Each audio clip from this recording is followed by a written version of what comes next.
Exercício 1. A mosca drosófila, conhecida como mosca das frutas, é bastante estudada no meio acadêmico pelos geneticistas. Dois caracteres estão entre os mais estudados: tamanho da asa e a cor do corpo, cada um condicionado por genes autossômicos. Em se tratando do tamanho da asa, a característica asa vestigial é recessiva e a característica asa longa é dominante. Em relação à cor do indivíduo, a coloração cinza é recessiva e a cor preta dominante. Em um experimento, foi realizado um cruzamento entre indivíduos heterozigotos para os dois caracteres, do qual foram geradas 288 moscas. Dessas, qual é a quantidade esperada de moscas que apresentam o mesmo fenótipo dos indivíduos parentais? Vamos ver. Primeiramente, precisamos identificar quais genótipos atendem a cada um dos fenótipos ali colocados. Como foi falado no enunciado, a asa vestigial é recessiva, portanto, o indivíduo só vai apresentar essa característica se ele for homozigoto nesse locus. Nesse caso, Vzinho, Vzinho.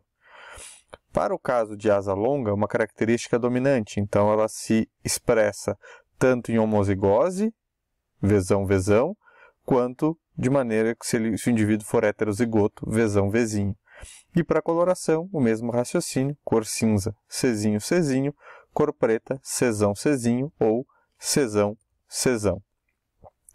Bom, o exercício, então, nos diz que num experimento foi realizado o cruzamento entre indivíduos heterozigotos para os dois caracteres.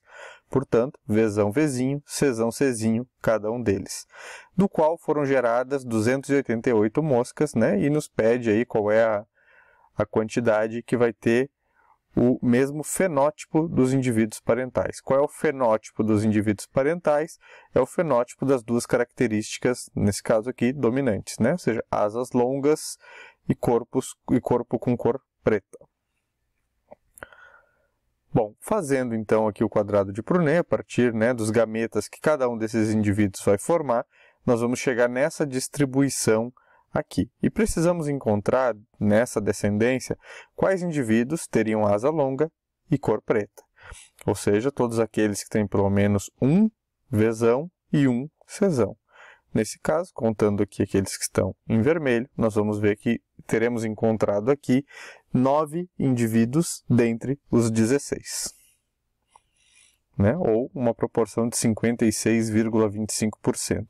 Se eu multiplico essa fração pelo número de indivíduos gerados, 288, eu chego ao resultado de 156 moscas geradas que apresentam um fenótipo igual ao dos indivíduos parentais.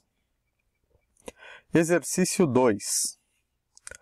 Analise o heredrograma que ilustra a transmissão de duas características genéticas, cada uma condicionada por um par de alelos autossômicos com dominância simples.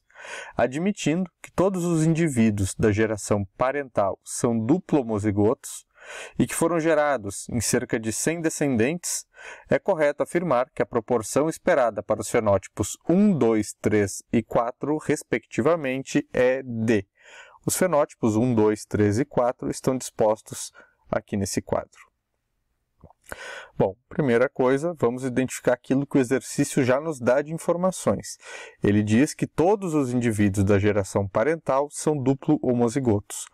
Bom, eu sei aqui, olhando, né, pelo heredrograma, pela característica, este indivíduo aqui que tem essas linhas verticais, ele tem que ter pelo menos um Azão e 2 Bzinhos, ou seja, ele expressa aqui uma característica dominante de A.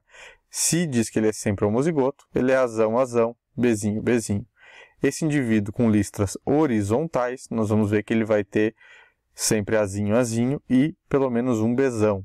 Como ele é homozigoto, Bzão, Bzão, e o mesmo raciocínio aqui para o outro casal. Então, né, sabendo já qual é o genótipo, né, de cada um desses indivíduos da geração parental e sabendo também o genótipo mínimo de cada um da geração F1, sabendo pelo quadro, né, ele nos diz aqui que o quadriculado tem pelo menos um Azão e um Bzão, ou seja, as características dominantes, eu preciso identificar aqui quais são, né, os demais alelos que esses dois indivíduos aqui da geração F1 têm, e eu consigo saber olhando, né, para a geração parental. Então, ele tem um Azão que recebeu desse indivíduo, um Bzão que recebeu desse. No entanto, né, no outro alelo de A, por exemplo, se ele recebeu o Azão desse indivíduo aqui, deste daqui ele só pode receber Azinho. E aqui, se ele recebeu o Bzão deste daqui, do outro ele só vai poder receber Bzinho. E, portanto, ele é um indivíduo heterozigoto, Azão, Azinho, Bzão, Bzinho.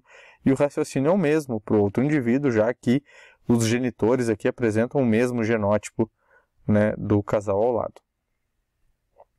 Bom, tendo isso, eu posso então construir aqui o quadrado de Prunet para verificar como será a descendência. Visto, né, todas as combinações possíveis aqui de descendência, eu começo a tentar identificar quantos indivíduos tem em cada um dos genótipos ali colocados. Bom, o primeiro, né, eu tenho aqui que tenha Azão e Bzão, ele vai ter 9 indivíduos que atendem essa característica. No segundo, que tem que ter pelo menos um Azão e obrigatoriamente 2 Bzinhos, eu vou ter 3 indivíduos. No terceiro, que eu preciso ter 2 Azinhos e pelo menos um Bzão, eu vou ter 3 indivíduos. E o próximo, né, tendo totalmente, sendo um duplo recessivo aqui, Azinho, Azinho, Bzinho, Bzinho, eu terei um indivíduo.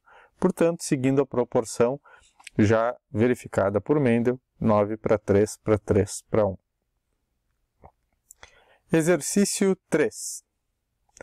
Em tomates, a característica planta alta é dominante em relação à característica planta anã, e a cor vermelha do fruto é dominante em relação à cor amarela. Um agricultor cruzou 2 linhagens puras, uma de planta alta com frutos vermelhos, com uma de planta anã com frutos amarelos, interessado em obter uma linhagem de plantas anãs com frutos vermelhos. Deixou que os descendentes dessas plantas cruzassem entre si, obtendo 320 novas plantas. O número esperado de plantas com o fenótipo desejado pelo agricultor e as plantas que ele deve utilizar nos próximos cruzamentos para que os descendentes apresentem sempre as características desejadas, plantas anã com frutos vermelhos, é... Bom, vamos primeiro verificar aquelas informações que o exercício já nos traz. Ele nos diz que em tomates, quando eu tenho plantas anãs, elas são recessivas. Nesse caso, Azinho, Azinho. E as plantas altas precisam ter ou Azão, Azão ou Azão, Azinho, né? Portanto, expressar a característica dominante. Quanto à coloração dos frutos, nós podemos ter para frutos amarelos, característica recessiva, Bzinho, Bzinho, ou frutos vermelhos, nos quais é uma característica dominante e, portanto, vai ser Bzão, Bzão ou Bzão, Bzinho. Compreendida essas características, o exercício nos diz que um agricultor cruzou 2 linhagens puras, ou seja, que não são heterozigotas. Uma alta com frutos vermelhos, 2 características dominantes, portanto, Azão, Azão, Bzão, Bzão. E a outra é uma planta anã com frutos amarelos, 2 características recessivas, portanto, Azinho, Azinho, Bzinho, Bzinho. A descendência desse cruzamento, a geração F1, ela é um heterozigoto. Recebe um Azão de um lado, o Azinho de outro, o Bzão de um lado e o Bzinho do outro, porque é somente isso que eles conseguem repassar. Bom, o exercício então nos pergunta, né, nos diz que o agricultor deixou que elas cruzassem livremente e ele quer saber quantos indivíduos, ao final desses cruzamentos, atendem às características que ele espera, que é plantas anãs, portanto Azinho, Azinho, característica recessiva, e frutos vermelhos, portanto no mínimo um Bzão para conseguir expressar essa característica dominante. Fazendo então o quadrado de Prunet para fazer a distribuição dos gametas e verificar a descendência gerada a partir desse cruzamento, nós chegamos ao seguinte resultado. E o exercício pede que nos identifiquemos quantos desses indivíduos são Azinho, Azinho, com pelo menos um Bzão.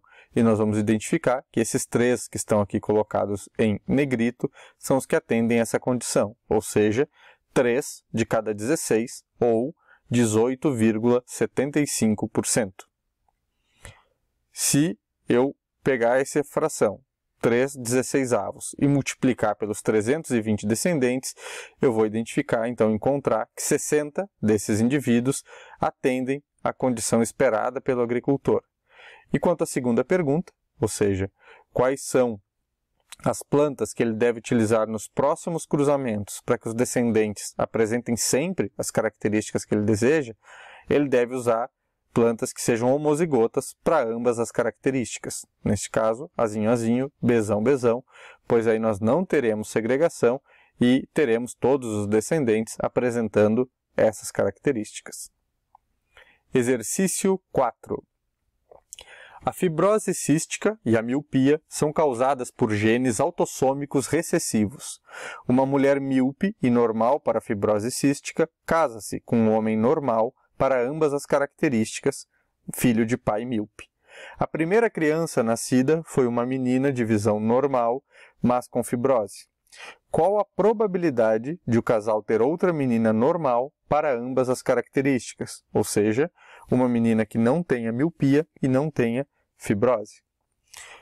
Bom, de início, pegamos o resultado, então, as características, informações que o próprio exercício nos traz, dizendo que a fibrose e a miopia são características recessivas, ou seja, o indivíduo que é azinho, azinho tem fibrose, o indivíduo que é bezinho, bezinho é míope. Então, sem fibrose será azão, azinho ou azão, azão. Com visão normal será bezão, bezinho ou bezão, bezão.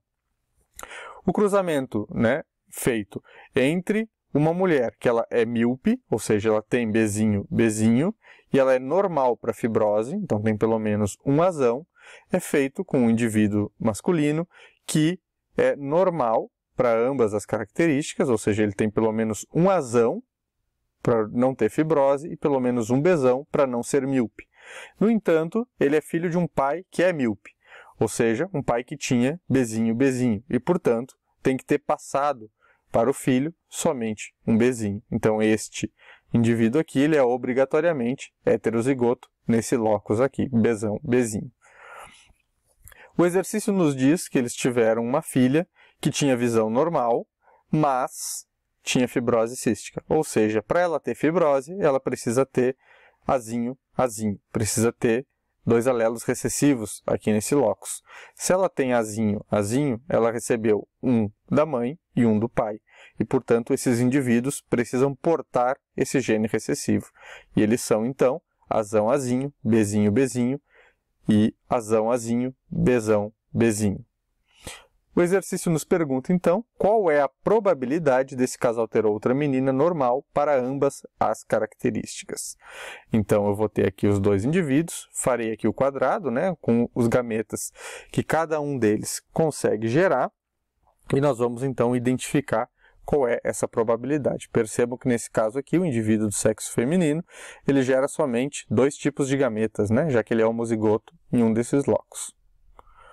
Aqui, então, é a descendência esperada, e eu vou identificar que 3/8, ou 37,5 desses indivíduos aqui, eles atendem à característica de serem normal para ambas as características, ou seja, terem um azão e um bezão ao menos. Nesse caso aqui, então, essa é a proporção dos filhos deste casal que terão essa condição. Mas o exercício me pergunta qual é a chance deles terem uma outra menina normal. Então, vai ser a metade dessa porcentagem, porque metade dos filhos deste casal pode ser do sexo masculino e a outra metade pode ser do sexo feminino. Ou seja, nós vamos ter a metade desses indivíduos aqui podendo ser uma menina normal para ambas as características.